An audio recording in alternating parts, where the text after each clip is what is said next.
बिस्मिल्लाहिर्रहमानिर्रहीम। अस्सलामुअलैकुम। मुल्क फारिस पर एक बादशाह हुकूमत करता था। वो बड़ा रहमत दिल और इंसाफ पसंद था। उसका बेटा शहजादा रहमान भी अपने बाप की तरह दलेर था। बादशाह को शिकार का बहुत शौक था। वो अक्सर घने जंगलों में शिकार खेलने जाता। एक दफा गर्मी का मौसम था। बादशाह का दिल शिकार खेलने को चाहा।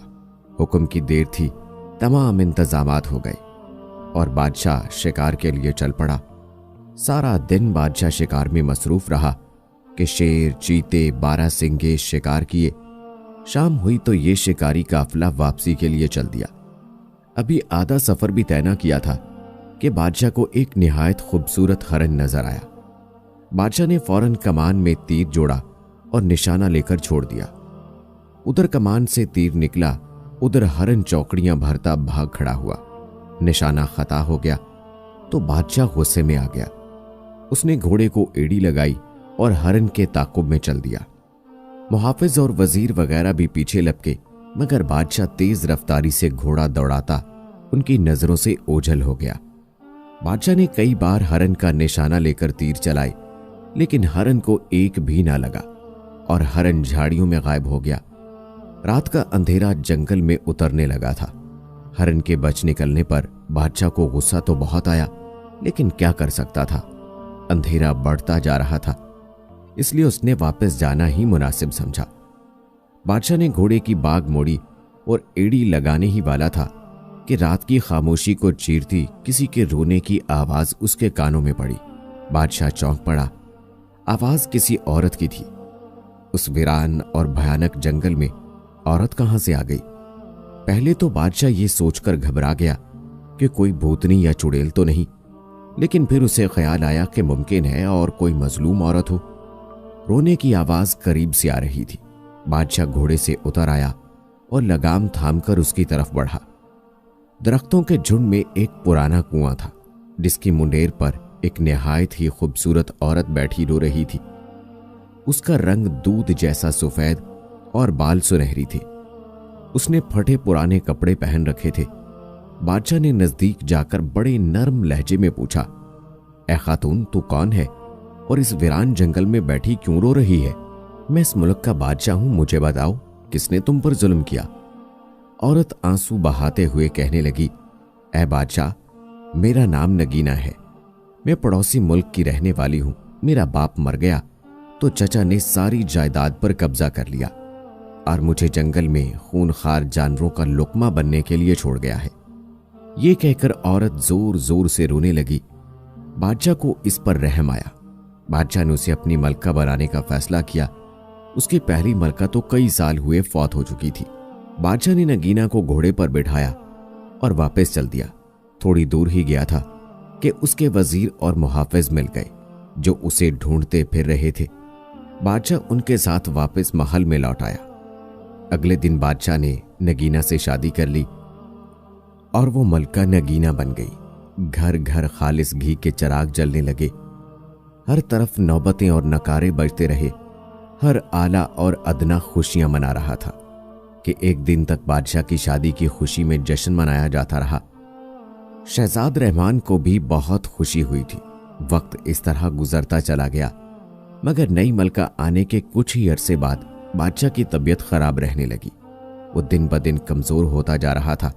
शहजादा रहमान, वजीर आजम और दूसरे दरबारी बड़े परेशान हुए।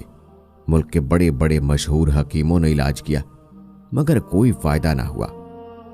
हत्ता के बादशाह बीमार होकर चारपाई से लग गया। उसने खाना पीना भी छोड़ दिया था। अब तो शहजादा रहमान बौखला उठा कि क्या करे। दूर दूर के ममालिक से हकीम मंगवाए गए, लेकिन बीमारी का इलाज तो एक तरफ रहा। यही नहीं पता चल सका कि मर्ज क्या है। बादशाह का रंग जर्द पड़ चुका था। आंखों के नीचे काले निशान बन गए थे। शहजादा रहमान ने फैसला किया कि मुल्क के सबसे बड़े नजूमी के पास जाना चाहिए, ताकि पता तो चल सके कि बात क्या है। ये नजूमी शहर से दूर एक पहाड़ी गार में रहता था। शहजादा रहमान उसके पास पहुंचा तो नजूमी ने हिसाब लगाकर कहा, ऐ शहजादे, बादशाह सलामत की बीमारी की वजह मलका है। क्या? शहजादा उछल पड़ा और बोला, यह किस तरह हो सकता है? नजूमी बाबा, मैं तुम्हारी बात नहीं समझा। नजूमी ने कहा, ए काबिल एहतराम शहजादे, मेरा हिसाब बताता है कि मलका असल में इंसान नहीं है बल्कि नागिन है, इंतहाई खतरनाक और जहरीली नागिन। सुनो, जब कोई सांप 500 साल का हो जाता है और इन 500 सालों में किसी इंसान की नजर उस पर ना पड़ी हो, तो उसे ये ताकत हासिल हो जाती है कि वो जब चाहे इंसान या किसी भी जानवर का रूप धार सकता है। मलका भी एक ऐसी ही नागिन है जिसे रूप बदलने की ताकत मिल चुकी है और अब वो बादशाह के जिस्म में अपना थोड़ा थोड़ा जहर दाखिल कर रही है। नजूमी बाबा, अगर तुम सही कह रहे हो तो एक बात समझ में नहीं आती कि आखिर नागिन को बादशाह सलामत से क्या दुश्मनी है जो वो उन्हें मार डालना चाहती है। नजूमी ने दोबारा जायचा बनाया और कहा, शहजादे, हुजूर, आज से 10 साल कबल बादशाह सलामत ने जंगल में एक नाग को हलाक कर दिया था और वो काला नाग उस नागिन का भाई था और ये इंतकाम ले रही है। नागिन अगर चाहे तो एक ही बार डसकर बादशाह सलामत को हलाक कर डाले, मगर वो अपना जहर थोड़ा थोड़ा बादशाह के जिस्म में दाखिल कर रही है ताकि वो सिसक सिसक कर मरे। शहजादे ने यह सुना तो गुस्से से कांपने लगा।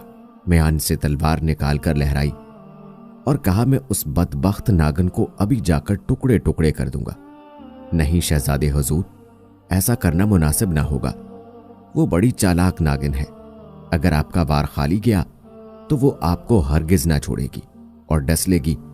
तो फिर मुझे क्या करना चाहिए? नजूमी बाबा, शहजादे नागिन को आप सिर्फ उसी वक्त हलाक कर सकते हैं जब वो नागिन के रूप में हो। आपका तीर सीधा उसके फन में जाकर लगना चाहिए। याद रखें, अगर आपका निशाना खता हो गया तो आप नागिन के गुस्से से कभी ना बच सकेंगे। वो आपको डसकर हलाक कर देगी। लेकिन ऐ नजूमी बाबा, मैं मलका को इंसान से नागिन के रूप में आने पर किस तरह मजबूर कर सकता हूं? उसका हल भी मेरे पास है।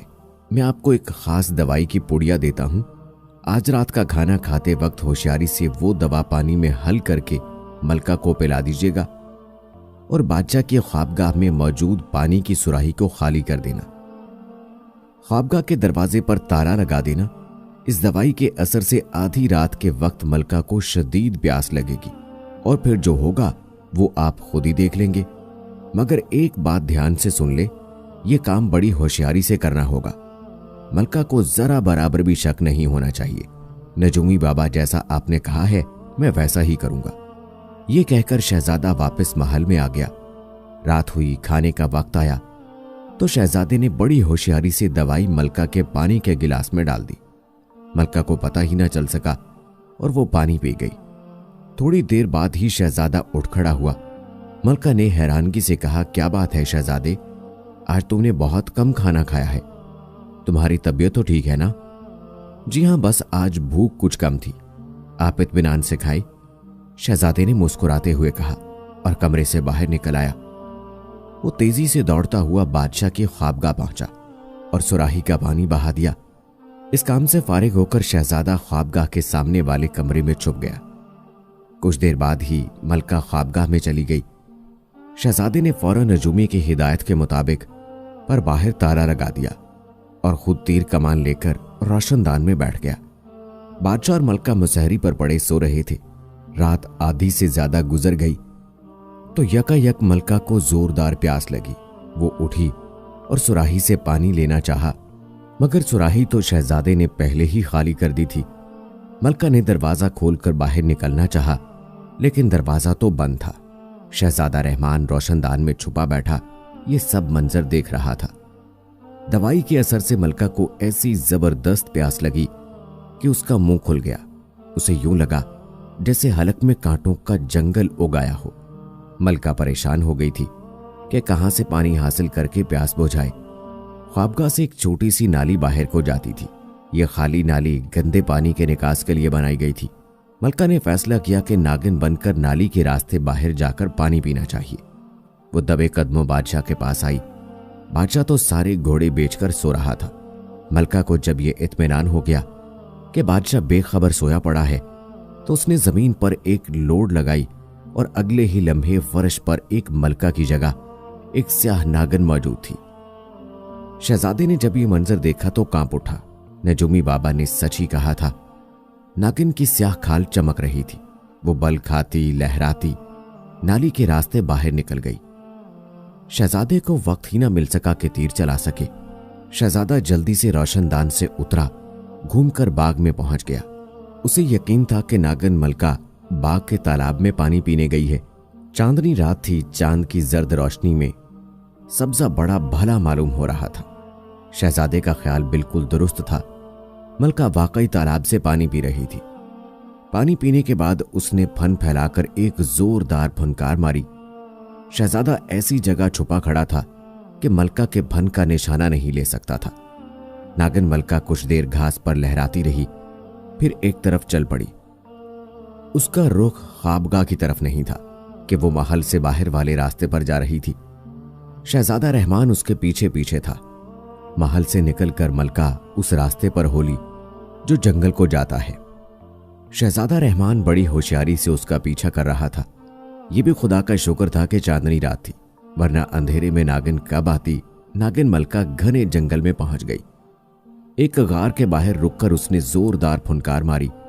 उसकी फुनकार के जवाब में गार के अंदर एक दूसरे नाग की खौफनाक फुनकार सुनाई दी। उफ खुदाया, कैसी भयानक फुनकार थी। वो जैसे बैक वक्त कई देगें चूल्हे पर चढ़ी सनसन आ रही हों।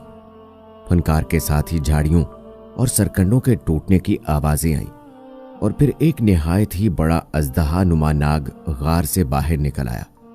नाग के स्याह जिस्म पर सुनहरे रंग का ताज था जिससे तेज शुआएं निकल रही थी।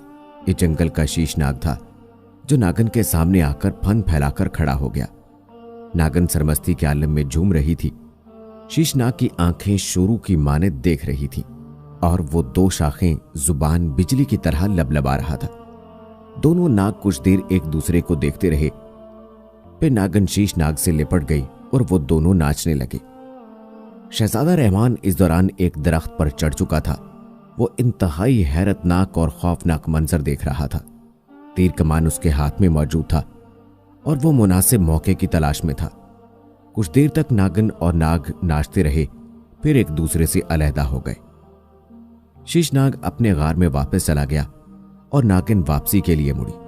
यही वो लम्हा था जिसका शहजादे रहमान को इंतजार था। नागिन का फैला हुआ गलीज चपटा सर उसकी आंखों के ऐन सामने था।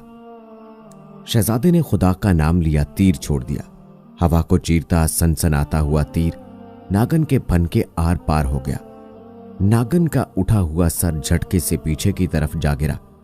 वो बड़े दर्द भरे अंदाज में फुंकारी और बल खाने लगी। बल खाते हुए नागिन ने इंसानी रूप में आने की कोशिश की, लेकिन अभी उसका ऊपर का आधा धड़ ही इंसानी शक्ल में आया था कि उसकी जान निकल गई। नागिन की फुनकारी सुनकर शीशनाग बड़ी गजबनाक अंदाज में फुनकारता गार से निकला। उसके मुंह से शोले निकल रहे थे जो आसपास की झाड़ियों को जलाकर खाक कर देते थे।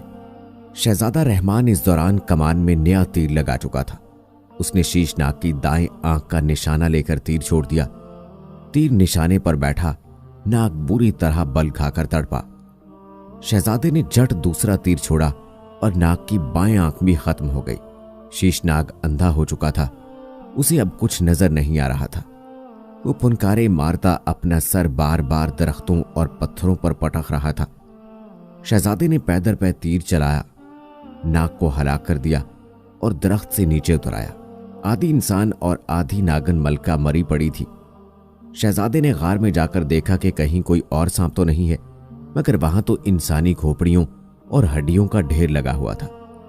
ये उन बदनसीब मुसाफिरों की हड्डियां थीं जो रास्ता भटक कर शीशनाग के गार की तरफ आ निकले थे और नाग ने उन्हें डसकर उनका गोश्त नोच नोच कर खा लिया था। बाहर आकर शहजादे ने मरे हुए शीशनाग का फन खंजर से चीर कर मन बाहर निकाल लिया। सांप का मन एक बड़े हीरे की मानित चमकदार होता है। इसमें यह खासियत होती है कि यह जहर को चूस लेता है। शीशनाग के मन को जेब में डालकर शहजादे ने मरी हुई नागिन मलका को उठाया और महल की तरफ चल दिया।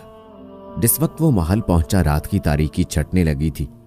महल के मुहावजों ने जब शहजादे रहमान को मलका की लाश उठाए देखा तो दंग रह गए और उस वक्त उनकी चीखें निकल गई जब उन्होंने देखा कि मलका का आधा धड़ इंसान का और आधा नागिन का है। शहजादा रहमान बादशाह की ख्वाबगाह पहुंचा। बादशाह बेखबर पड़ा रहा। शहजादे ने उसे बेदार किया और सारी कहानी सुना दी। दहशत के मारे एक बार तो बादशाह लरज उठा। इस ख्याल ने ही इस पर कपकपी तारी कर दी थी कि वो खतरनाक नागिन को अपनी मलका बनाए हुए था। उसने एक नागिन से शादी कर रखी थी और यही उसकी बीमारी की वजह थी। यह नागिन मलका का जहर ही था जिसने बादशाह को बीमार कर रखा था। क्योंकि अपने नाग भाई का बादशाह से वो इंतकाम ले रही थी, बादशाह ने शहजादे रहमान को गले से लगा लिया और कहा, बेटा तुमने अपनी जान पर खेलकर इस खबीस नागिन को हलाक करके मुझे नई जिंदगी दी है। अब्बा हजूर, ये तो मेरा फर्ज था। अच्छी औलाद तो वो होती है जो अपने माँ बाप की खिदमत करती है और उनका हर हुक्म मानती है। ये कहकर शहजादे रहमान ने शीश नाग के मन को जेब से निकाला और बादशाह के मुंह से लगा दिया। मन ने फौरन नागिन का जहर चूस लिया और बादशाह भला चंगा हो गया। उसी वक्त नागिन मलका का जिस्म तड़ तड़ के जलने लगा और देखते ही देखते वहां राग के छोटे से ढेर के सिवा कुछ न बचा। फारिस ने तख्तो ताज अपने बेटे रहमान के स्पुर्द कर दिया और खुद याद इलाही में मसरूफ हो गया।